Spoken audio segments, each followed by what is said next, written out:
Bus stand లో కూర్చొని waiting ఎవరి కోసమా అనుకుంటున్నారా? నా బ్యాడ్ లక్ ని మా డాడీ బస్ ఎక్కి పంపించారు. రిసీవ్ చేసుకోవడానికి నేను బండెత్తుకొని వచ్చాను.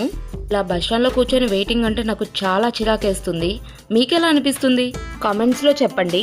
ఇదిగోండి నా బ్యాడ్ లక్ బ్యాగ్ లేకుండా దిగుతుంది. బ్యాగ్ ఎవరి చేతికి ఇచ్చానంటే వెనక్కి చూస్తుంది. ఎవరికి ఇచ్చిందో ఏంటో మరి. ఏంటి నా బ్యాడ్ లక్ ఇంత డల్ గా ఉంది అని చూస్తున్నారా? తనకి బస్ జర్నీ అస్సలు పడదు, అందుకే అలా ఉంది. బస్సు అలా దిగింది లేదో క్రేవింగ్స్ మొదలైపోయాయి పాపకి. ఆ డీమార్ట్ దగ్గరికి వచ్చాం. ఆగండి షాపింగ్ చేస్తున్నారు అనుకున్నారా? అయితే మీరు పప్పులో కాలేసినట్టే. మీలో ఎంతమంది డీమార్ట్ లో షాపింగ్ చేస్తారో తెలియదు కానీ ఐస్ క్రీమ్ మాత్రం పక్కా తినుంటారు. డీమార్ట్ ఐస్ క్రీమ్ కి సపరేట్ ఫ్యాన్ బేసే ఉంటది. అందులో మేము ఫస్ట్ లైన్ లో ఉంటాము. బట్ మా బ్యాడ్ లక్ ఐస్ క్రీమ్ అయితే వేయట్లేదు. అయినా వదిలే ప్రసక్తే లేదు. డీమార్ట్ లో కాకపోతే రోడ్డు పైన ఫలోడే షాప్ లో ఉంటది కదా.